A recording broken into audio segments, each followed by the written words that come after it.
Well. Happy New Year. At long last, you have been waiting anxiously for the first Beat Up 3 podcast of 2026, and your wishes have been fulfilled. Welcome back to our podcast for the new year. Brendan Willard is with us, and got a lot of stuff to get brought up to speed on. And tell you what, racing season is just around the corner. Everybody's talking about Daytona now, but there's still some things going on in prior to that. Yeah, the short track world's full swing. So this weekend, World of Outlaws starts tonight, and CRA or Southern Super Series, the asphalt side of things, starts tonight as well, or starts practice today. So it's race season's here. You know, Wild West Shootout was last week, and the Chili Bowl was last week, and we're taking some time and regrouping and enjoying some time off and some time at home. So just watching everybody else get going, but been a lot of news and a lot of things going. So it's been nice to have some time off and regroup and get everything ready to go.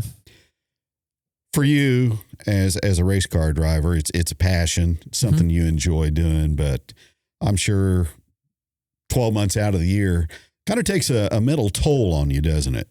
Yeah, I mean, as a driver, you want to race every day, right? Like, there's nothing more fun than being at Speed Weeks, or, you know, I love Speed Weeks. When we'd go down there in the past, like, you'd race for every day. Like, when you'd be at East Bay and you'd race every day, you know, you'd go to bed, and if you'd run bad the night before, you know, you could wake up the next day and go again. It was just like playing baseball all over again. But, you know, racing is a passion, and it's not my full-time job. And so to balance my job and being a dad and home life and all that, and then racing, it's tough. And we all go through it. And you know, that's one of the things that we've all been talking about. The World of Outlaws this year, they announced their full-time roster, and there's only 3 guys above, I think, if you count Nick Hoffman, I think it's 33. Like, there's 4 guys, 33 and older, out of the 17. So 3/4 of the field is 33 and younger, or younger than 33. And like, it's just changing, which is okay. I think you're seeing that dirt late model racing, your 2 national series, there's going to be, when it all balances out, the reality is there'll be 12 to 15 in each series that'll stick it out and run the full year. And those 12 to 15 teams, they're full-time. That's all those guys do. That is different than all those of us that are regional guys that have a job at home or a business to run, then go race. So it makes it tough to think you're going to compete with those guys. And so the reality sometimes has to set in that, hey, Jonathan Davenport is A, better than everybody right now, and B, that is his job, is to drive a race car. His job isn't to worry about an asphalt job going on. You know what I mean? He's not worried about, he might be worried about his cows that he's got for a hobby farm, but he's not, you know, he's a full-time racer, which is great. That's, to me, that's what's taking our sport to the next level, and it's a good thing. You still have your regional guys, that's great, and, you know, I feel like that regional racing has got to get its place, and we've got to figure that out. You know, where do your regional touring guys fit, and where is the difference between a national tour and a regional tour guy? And it's really changing the landscape of things, because 12 months out of the year, you're racing year round now. You're not racing. You know, I remember Speed Weeks was so big because there was no racing from the end of October until the beginning of February, into January, beginning of February. There was nothing. You know, 24 hours of Daytona, which kicks off this weekend, that was it. You have the Chili Bowl, then you go 24 hours of Daytona, and then racing goes. And now it's nonstop, which is good. But it's just, you know, at some point, and I think if you look at the national touring teams, they're trying to figure that out too. Jonathan Davenport's not going to run a national tour this year. He's going to do pick and choose. I think if you look, that's when they've had their best results too. So I don't know. It's very interesting to see how much has changed in the landscape of short track racing, both on dirt and pavement, really. And the pavement deals is just the same. You know, the Red Eye 100 was January 2nd. Then the Speed Fest is this weekend. And then the ASA openers speed right in the middle of Daytona. So the reality of the world is NASCAR really controls the short track world, whether the people want to admit it or not. And let's hope that the divorce between the dirt racing fans and the NASCAR fans has ended and everybody's getting back together in one big happy family again. Because I think with that settlement and the lawsuit and all that ending and the way that NASCAR is making the change, I do think that everybody it's going to be okay to be just a race fan again. And that's what needs to happen in the world, is all of us be healthy together. Yeah. Our show is brought to you by Algar Performance and also by Schaefer's Oil. You mentioned just the grind, and you mentioned Jonathan Davenport. He's going to kind of pick and choose. Last year for you, it was just kind of a weekly ordeal to try to pinpoint problems and issues and try to get all that solved, and then go back, drive to the track, and try to compete. So in 2025, I know you enjoyed it, but it had to wear on you a bit, didn't it? It did. It was about September. It was really wearing, but I'd made a commitment that I wanted to make sure I fulfilled my commitment. And if I feel like, we had a lot of personnel changes there at the beginning of the year, and just by the time we got settled in, it was late in the summer, and things just didn't go our way. We made some changes after Votto that we shouldn't have made on every aspect, and it kind of put us behind. Sometimes you just got to, hindsight's always 20/20, and we've been better off probably just taking a minute when we got home from Votto and regrouping and realizing, at the very beginning of Votto, we had a couple really good runs. We had really good speed. First night in qualifying, we qualified great. The second night was running good, and I literally made an error and messed up and got us behind. But then, we fixed everything and got back going, and everything was good. And just had some motor issues, and just had, the motor issues we had were related to the mufflers that were related to the rule package that you're not used to. So you just got to, and then when we did get home, we had some good runs early in the year at different places. But then when we got in the Mars schedule, it was different, and it was the struggle we knew we were going to have, and that's okay. I feel like all of our struggles showed to benefit early in the Turkey Bowl, and they're going forward to where we got some momentum and ready to go into 2026. Wild West Shootout. Bobby Pierce, Hudson O'Neal did very well out there. Yes. And some local names also. Dylan McCowan was there. Yeah. Terry Phillips. He ran both late model and modified. Terry had a good run. Kylan Garner had a really good beginning of the week there. Made the show the first night and had some really good runs. I felt like he showed some speed early that he should be really proud of and happy with. Dylan had speed, got in a tangle there with Cade Dillard one night. Terry's a good race car driver, and that Billy Moyer as a commentator was next level.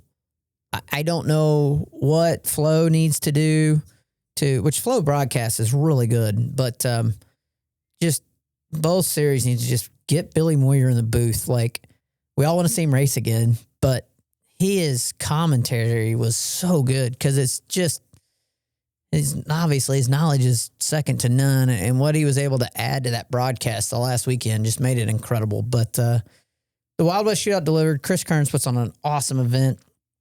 That racetrack was very fast. They figured out how to slow it down. It put on great racing. I think you've seen nobody was, I felt like Hudson O'Neal was dominant and no doubt the best car every night. Bobby just straight got up on the wheel and got it done there the last night. A mad JD, though, for somebody to go 23rd to 2nd in this day and age is unbelievable. I'm not getting in the middle of the Tyler JD deal because that's not my, I don't want no part of that. Like, I like both those guys and that's their deal. But when you see Jonathan Davenport go from 9th to 4th there in the B and barely make it in, like to me, I'm like, man, he barely made the race. It's that tough. And then, and that B was loaded up. And the cool part is a local guy won it. You know what I mean? And that, to me, that was awesome. Is Brandon Shepherd was in that B, Jonathan Davenport was in that B, and Kylan Garner checked out and just murdered him. Nobody talked about Kylan Garner winning the B. They all talked about JD making it. But JD coming from 23rd to 2nd in 50 laps, you don't see that anymore. That's a 5-year ago deal. Shows how good he is as a race car driver. And they got a good team too, but man, he's just unbelievable. And, he burned his stuff up by the time he got there, but it doesn't matter. Like, it was a heck of a show to watch. And, if the cautions would have fell a little differently, maybe he could have conserved his tires a little more, but man, you got to go. And he knew he had to go. And I feel like he's the best at conserving his tires. And that's how he wins his races. But, then he proved that he can still throw them over his shoulder and get it done. I'm going to invoke a little Kenny Wallace. People may think we do that a little bit too often here on this show, but Coffee with Kenny today, an excellent segment. And he had Kenny Schrader was kind of the topic. Of course, they do a podcast together. Kenny Schrader won a race at the Wild West Shootout.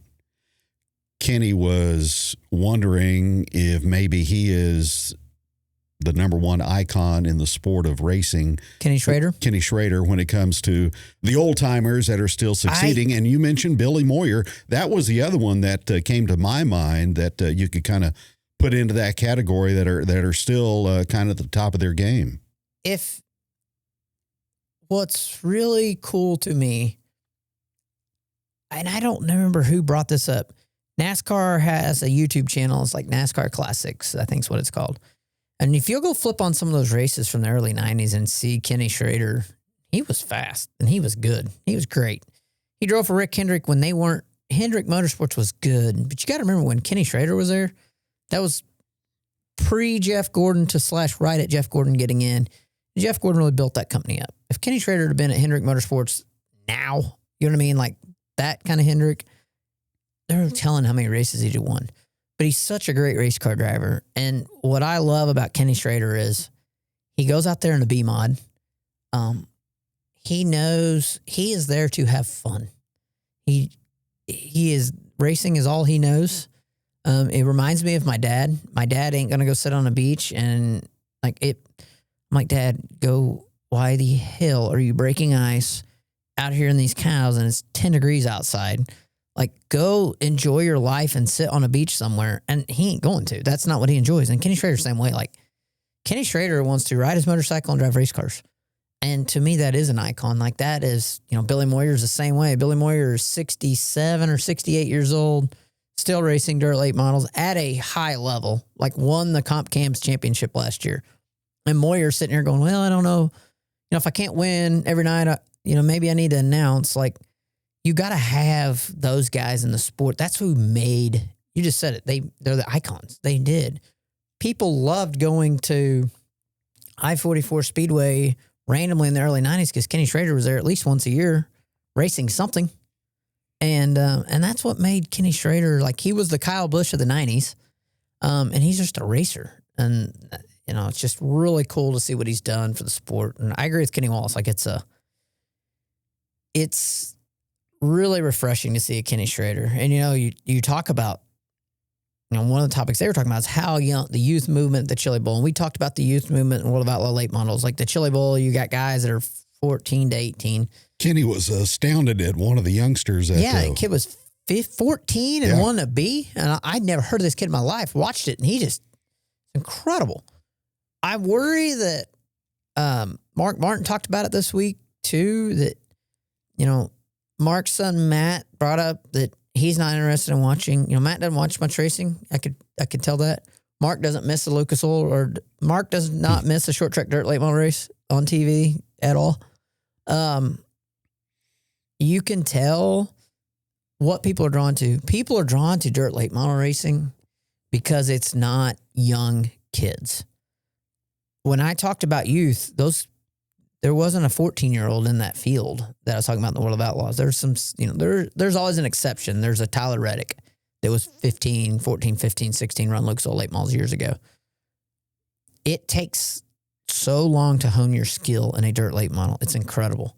To be Billy Moyer, I feel like it takes 20 years to, look at Jonathan Davenport. He's been doing it a long time. Hudson O'Neal is who I think of as a young, up-and-coming driver. You can really tell that Billy Moyer thinks a lot of Hudson O'Neal and his ability and the way he's commentating.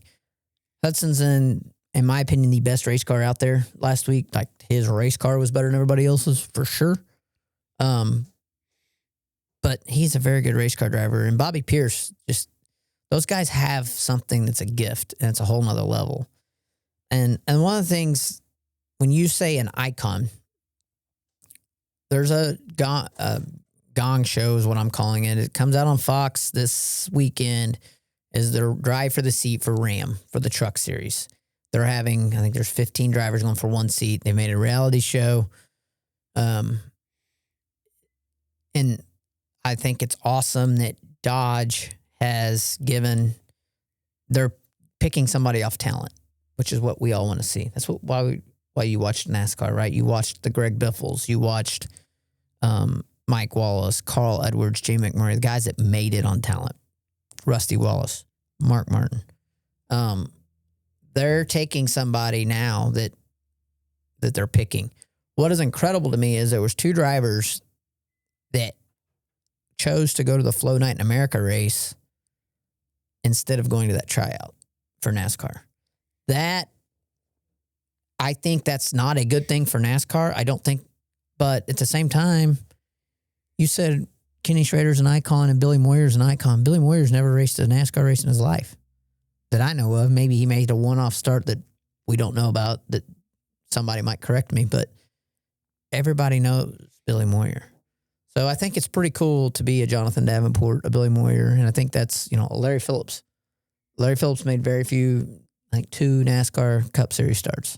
So it's, back in his day, it was better to be a Larry Phillips than it was to be Richard Petty. So imagine that. Yeah, I mean, it really was. And so it's okay that people are wanting to go dirt racing, but to me, growing up in the mindset that I did, it's different, and that's not the path that I could have imagined anybody going. And so I think it's pretty cool to see that. Bobby Pierce had opportunities, and I think he's had opportunities to go back. He should have, if he hasn't, to go back NASCAR racing. I don't feel like Bobby got a fair shot. He jumped into a pavement car. I was there and a part of it. Like, Bobby was in a pavement car with no practice, just thrown to the wolves because NASCAR's guidance then, 10 years ago, was terrible. Like, NASCAR lost its way because of the way they were progressing people down the ladder system. They didn't care that they just told Bobby Pierce, you need to go run a late model at New Smyrna and go get another late model, and that way we can get you approved for a truck. Well, that's the hardest racetrack in the country I can think of for somebody to make a first super late model start. I can't think of any place worse that I've been to, and I've been to a lot of them. Like, very hard place to get around. Throw him to the wolves, and then he doesn't get the results he wants. Then he goes truck racing, and I feel like he did a pretty good job, but they're like, the heck with this. Let's go back dirt racing. You know what I mean? It's like they didn't give themselves the opportunity. And look at Bobby's fan base, his dad's fan base, like huge fan base, huge ability to have a superstar. So I hope with this new show and with all these changes, we went way off the beaten path here, but I'm hoping that you'll see a different NASCAR going forward in a different, whole different thing with, like I said, I really think motorsports as a whole is better when everything's under one community and everybody's wanting to know who won the NASCAR race, and the NASCAR guys are wanting to know who won the dirt race at Volusia. And when it's like that, everything's better. And, I think racing, I feel like, is going in the right direction. You look at college football, at the turmoil college football is in right now. A lot of problems, but never more popular. 100% agree. Never more popular. Yes, I agree. Like, I didn't look at the TV ratings, but I enjoyed the game. That was a great game. And the popularity is stemming from all the issues and all the problems, really, Yeah. if you look And at it that way. Yeah, I never thought of that. Like, it's crazy because NASCAR went the other way. They had problems and it turned people away. Like, and then college football we got kids that are 28 years old and playing college football. Like, what the hell we got going on here?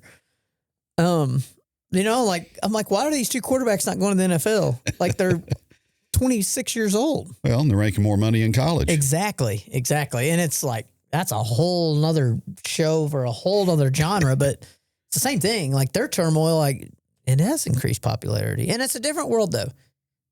For the Buffalo Bills to fire their head coach for losing a playoff game, like, that's the world we live in today. And so that's why dirt racing is going to get popular. Short track racing has a huge chance. Dirt racing, especially because everybody's got a short attention span. So you can go watch Volusia tonight and hopefully they're smart enough. And I saw the schedule for tonight. It looks to me like it'll work. I think by 6 o'clock tonight or earlier, you're going to be able to watch the heat races. The feature is going to roll on the track by 8 o'clock our time tonight. If they can have that feature over by 8:30, 9 o'clock tonight, they're golden. They're going to have, and I don't think streaming hurts you. I think it helps you. And the fact that Flow now has a contract with Amazon Prime, and during the football game the other night, there was racing on during the football game, pretty awesome. And, at the same time.